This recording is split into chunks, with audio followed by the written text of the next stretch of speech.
Right now, more than 176,000 people are running an operating system Microsoft told them their computer could not handle. They did it with a tool that is 1.9 megabytes, smaller than a single photo on your phone. The message on your screen said the same thing yours probably says. This PC can't run Windows 11. That message is not describing a limitation of your hardware, it is describing a decision. In the next 12 minutes, you will see exactly what that decision is, how the block actually works, and why a 1.9 megabyte file walks straight through it. Start with what Windows 11 officially asks for. 1 GHz processor with 2 cores, 4 GB of RAM, 64 GB of storage. None of that is the problem. A laptop from 2013 clears those numbers without effort. The wall is 3 other requirements, and none of them are about speed.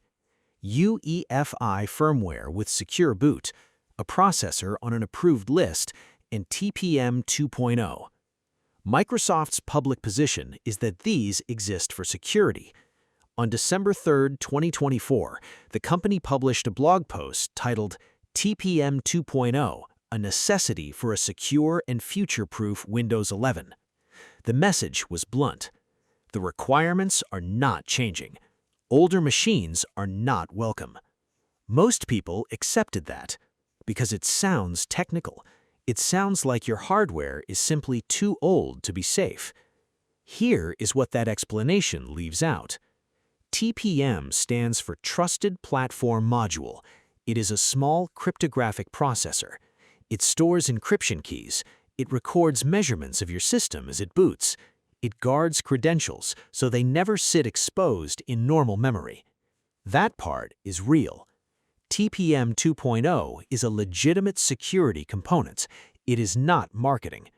The clearest example is disk encryption. When BitLocker locks your drive, it can seal the key inside the TPM. The drive only unlocks if the boot process matches with the TPM measured the last time. Tamper with the boot, and the TPM never hands the key back. That is a real protection. Nobody serious disputes it. But here is the detail Microsoft does not lead with. You almost certainly already have it. Intel began building a firmware version of TPM directly into its processors in 2015. They call it Platform Trust Technology, PTT. AMD did the same thing starting in 2016. They call it fTPM. If your computer was built in the last 8 or 9 years, the TPM 2.0 that Windows 11 demands is very likely sitting inside your processor at this moment, turned off. Not missing, not outdated, just disabled by default in your firmware. Turning it on is one setting in your BIOS.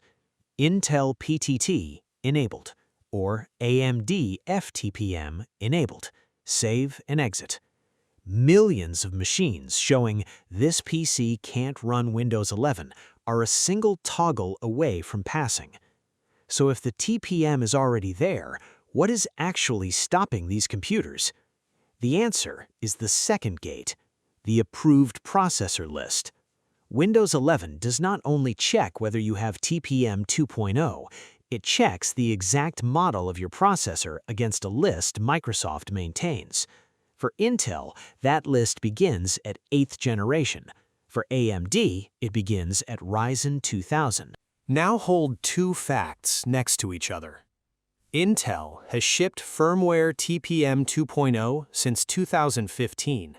That covers 6th and 7th generation processors, but 6th and 7th generation Intel chips are not on the approved list. So millions of computers carry a fully working TPM 2.0, the exact security chip Microsoft calls non-negotiable. Microsoft blocks them anyway. They have the security hardware, Microsoft refuses them regardless. That is the contradiction at the center of this entire story. If the requirement were truly about the protection TPM provides, a machine that has TPM 2.0 would pass. A huge number of them do not. The block is not measuring whether your computer is secure, it is measuring whether your computer is recent. Picture a specific machine, a desktop with a 7th-generation Intel processor from 2017.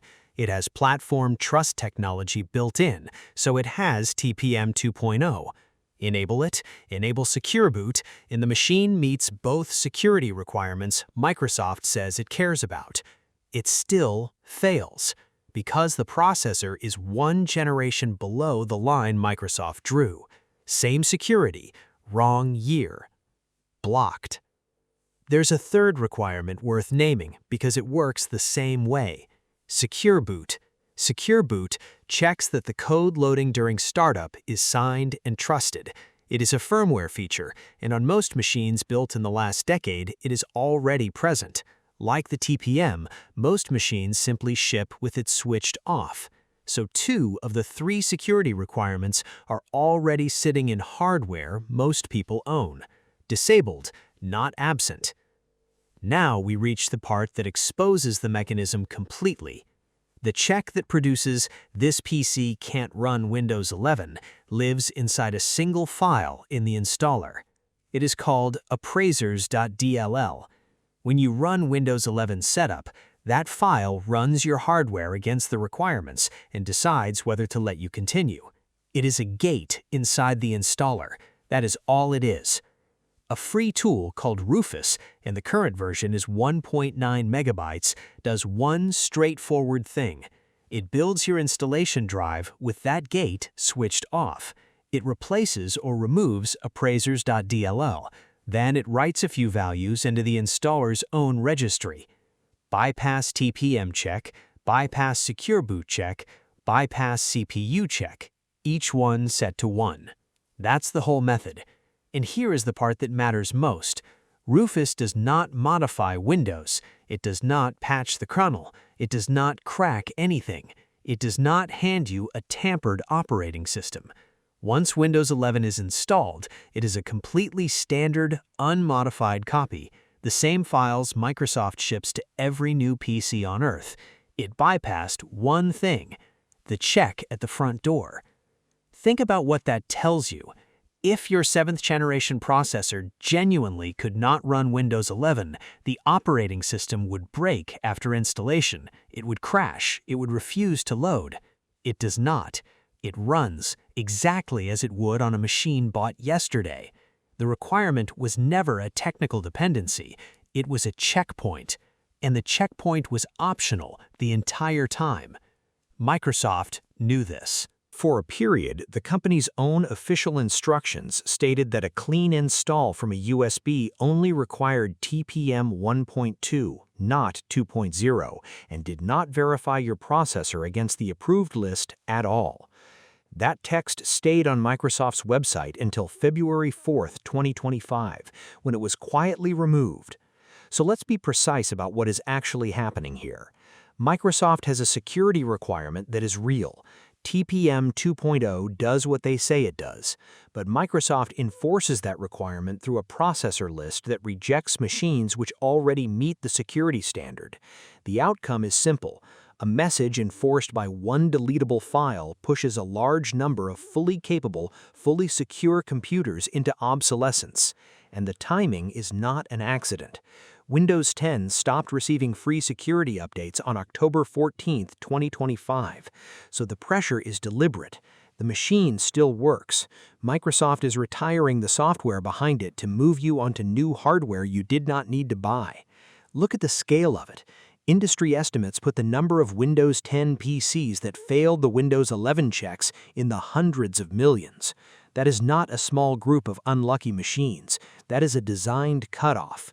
And those machines do not vanish quietly. A working computer Microsoft declares unsupported becomes a candidate for the landfill. Hundreds of millions of functional devices push toward disposal by a compatibility message, not a hardware failure. The processors still calculate, the drives still store. Nothing inside them broke. A line in a list moved past them. This is not a story about whether TPM is good. It is good. It is a story about Microsoft using a genuine security feature as the public reason for a commercial decision, not because of a technical requirement, because of a commercial one. So here is what you can actually do about it. First, before anything else, check whether you already have TPM 2.0. Press the Windows key and R together. Type tpm.msc, press Enter. If it reports specification version 2.0, you already have the chip. Your only remaining barrier may be the processor list. If it says a compatible TPM cannot be found, go into your BIOS and look for Intel PTT or AMD fTPM under a security or trusted computing menu. Turn it on, save and exit. For a very large number of people, that single step is the entire fix. If your processor is not on Microsoft's list but the machine is otherwise healthy, the Rufus method exists, and it produces a standard unmodified Windows 11. Understand the trade-off honestly. Microsoft states that unsupported machines are not guaranteed to receive updates. That is a real consideration. Decide it with the facts in front of you, not with a warning designed to frighten you. And there is a third option that removes Microsoft from the decision entirely. A modern Linux distribution will run on the exact hardware Windows 11 rejects. No TPM demand, no processor list, no expiration date chosen by a company that profits when you replace a working computer. Whatever you decide, decide it knowing what the wall actually was. Your computer can run Windows 11. It could the entire time. The only thing that could not run was the permission. Subscribe. Sudo BitLogic is just getting started.